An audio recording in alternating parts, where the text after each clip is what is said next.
Hey guys, Steven here, Fanatic Perspective. Wanted to touch on Tom Herman's appearance on Cowherd, the Herd, on Fox Sports 1 on June 1st, which is yesterday. I'm recording this evening of June 1st, but you guys will see in the morning. And, it's been a very emotional past week and a crazy weekend. And for those of you, before I get into kind of some of the topics that Coach Herman hit on. For those of you who checked out my Don't Stick to Sports video this weekend, I appreciate the time and that you folks have taken to listen to my thoughts and perspective on George Floyd and everything that's going on in our country right now, and specifically what Black in America are facing and continue to face. And I'm very, very appreciative of that. And as we continue to speak on this and as it weaves into sports, again, if it makes you uncomfortable, good. If it's something where you're ready to have a dialogue and walk in other people's shoes, even better.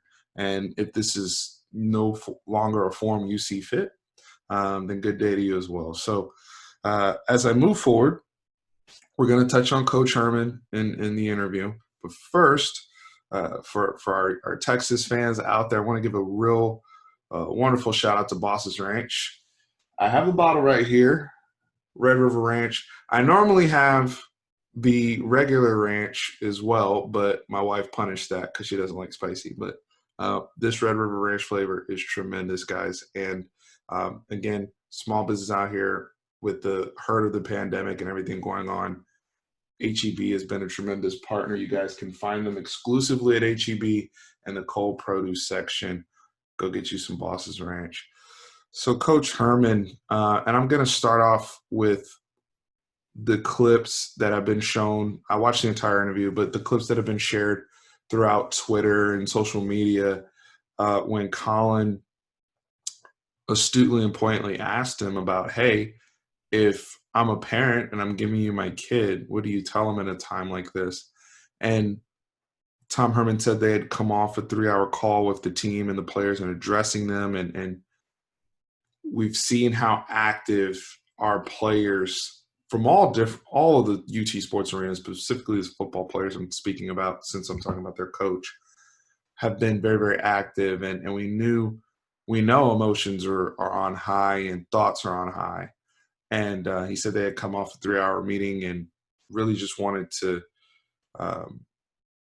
echo what they had discussed. And I love the fact that he came from it from a parental love perspective. If you love someone, you're willing to do whatever, and taking the approach of leading from the front and not necessarily saying I have your back, but also leading from the front and doing whatever it takes to address the systemic issues in this country.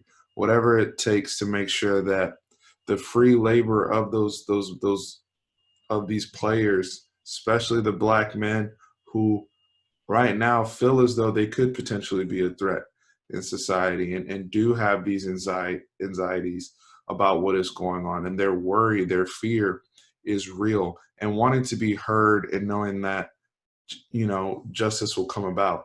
I appreciate that Coach Herman touched on each and every one of those topics. It was very, very important for, I believe, his players to know where he stood, especially as a white coach, but also as someone who's a leader of the entire locker room and as well as their white teammates and counterparts, co-workers, if you will, but brothers in arms, however you want to approach it, and having not just an open dialogue, but an understanding of we're trying to move towards a united front, and how can we move about this in a productive manner.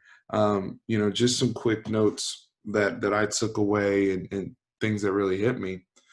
Tom Herman also having that relatability.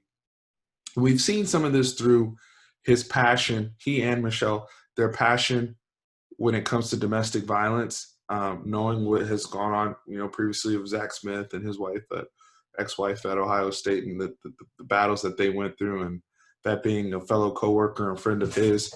But Tom Herman growing up in a home where he was raised by a single mother, and he spoke on that, and coaches taking up the mantle to that raised him. This is exactly what I'm talking about and what I touched on this weekend in the Don't Stick to Sports video. These coaches are responsible, and I will echo this again, these coaches are responsible for so much more than football development. That is one piece of their job. They are responsible for molding men. They're responsible for helping them with their academia, helping them financially, helping them where they fit into this entire world. And some of these kids, most of these kids have really, really good parents. And we're seeing the good parents, whether it's social media or behind closed doors, also there and very present. But with some of the kids, these coaches are surrogate fathers. And it may be the head coach, it may be a position coach, Coach Carrington, Coach Hand, Coach Valai, anybody else I'm missing that has spoken, Coach Hagan I know has spoken up.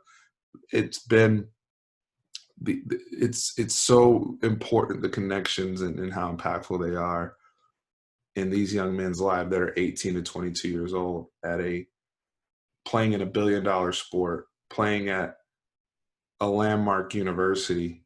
It's a lot of pressure, and I'll speak on pressure in a little bit, but it's a lot that goes into it. So Tom Herman, their staff, the University of Texas, Chris Del Conte, they have done a tremendous job of how they've chosen to address this and the swift action and speaking up on what is right and what is wrong. And you could tell the emotion. This wasn't pandering. This wasn't, putting out some corporate statement.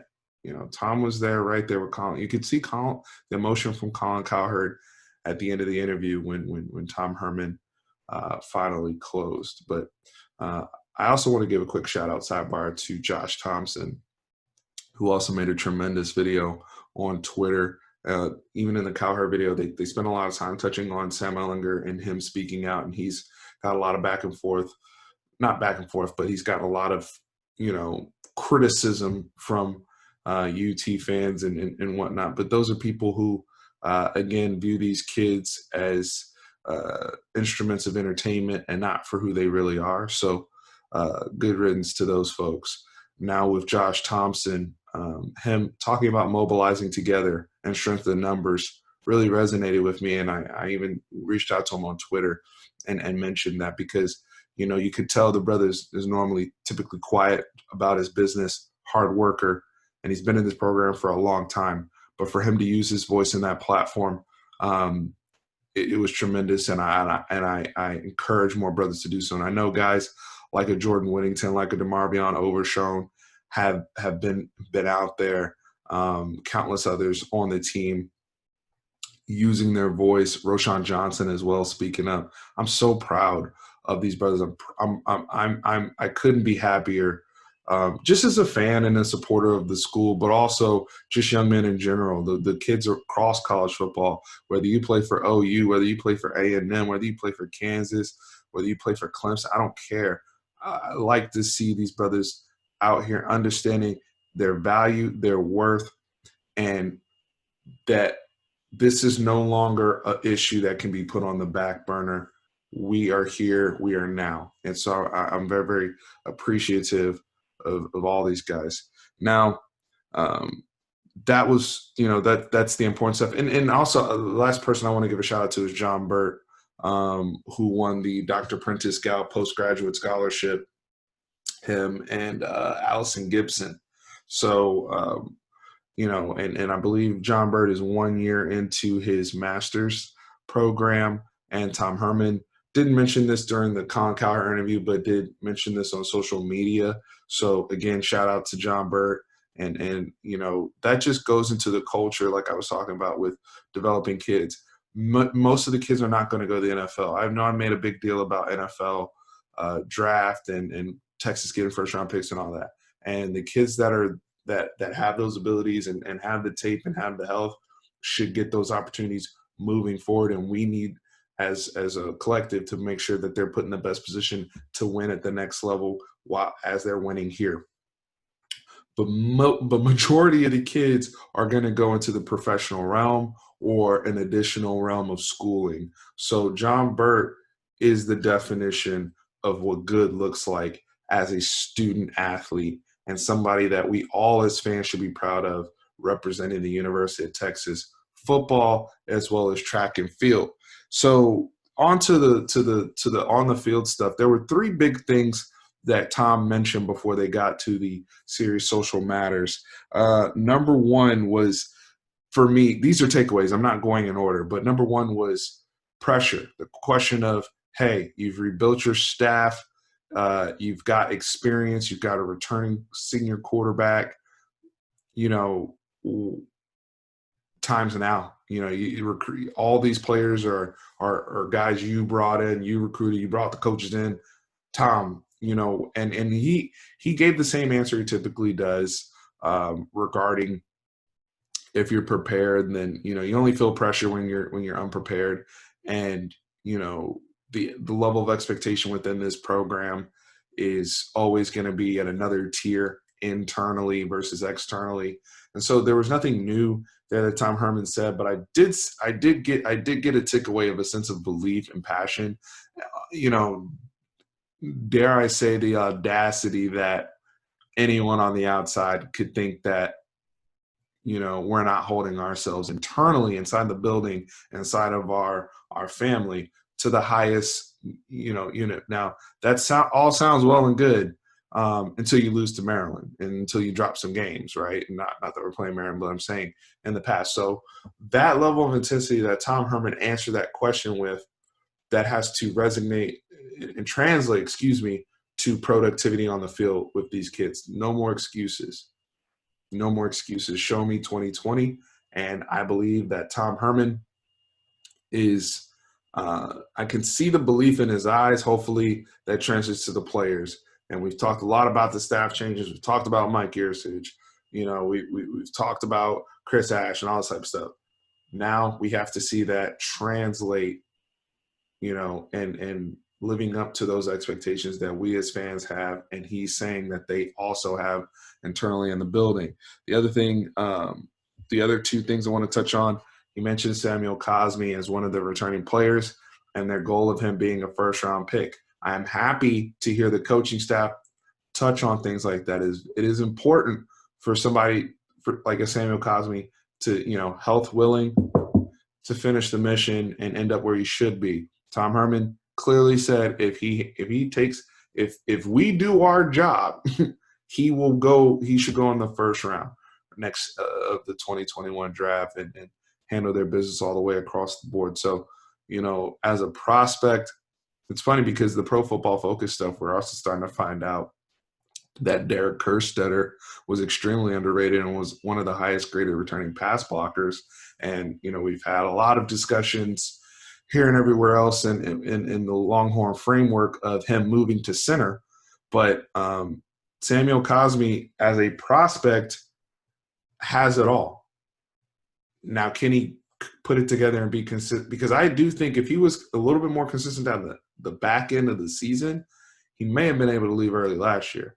Now, if he can just add that together and handle the power rushers, bigger guys, a little bit better, he's good, because I see everything else you would want from a franchise left tackle from one Samuel Cosmi. The future is very, very bright for him.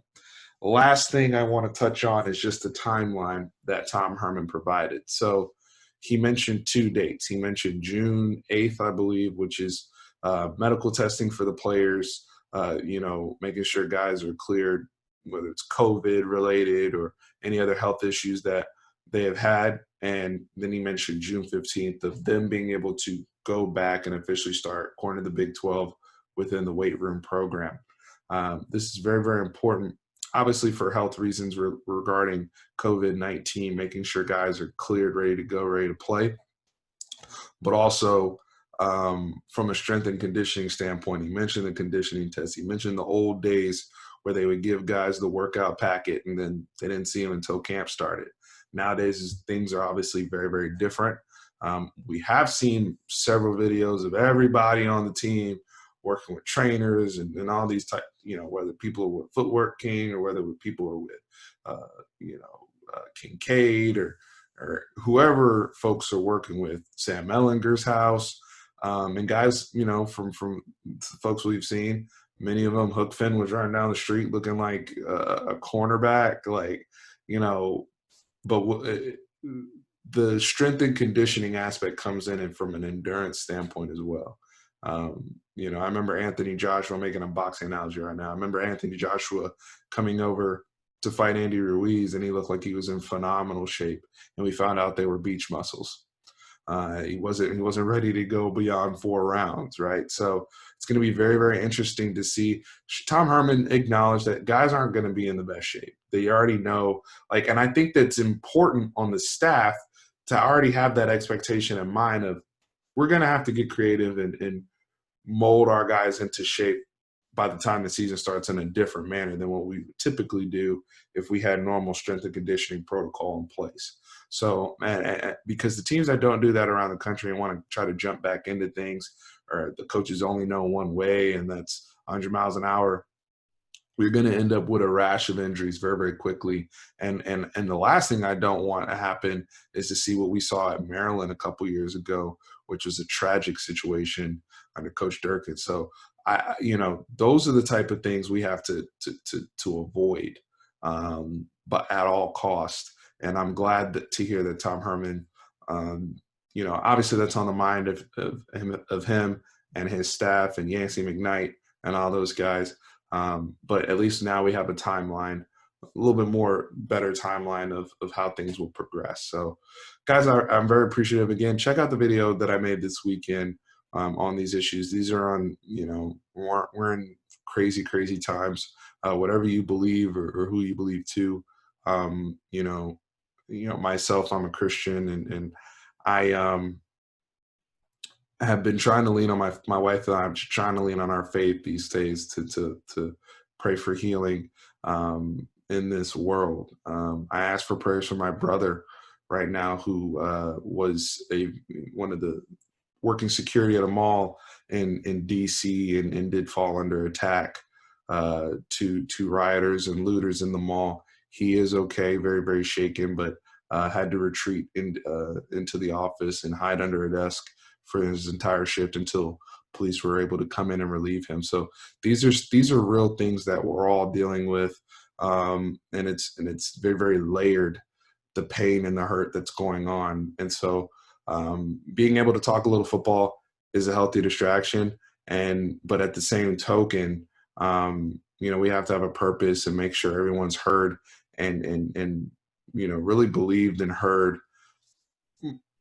during a time like this. And I'm thankful for even guys like Shaka Smart and Andrew Jones, who have done a tremendous job in the UT community, that I'm proud of speaking up on these social issues. And I'm still passionate. My brother is still passionate about it, even though he was a victim of what's been going on with the rioting. So, crazy times, but be safe out there and keep all your loved ones in your prayers. And I'm appreciative to have this platform and share whatever I can and just my outlook as a fan with you guys. But appreciate it. As always, horns always up.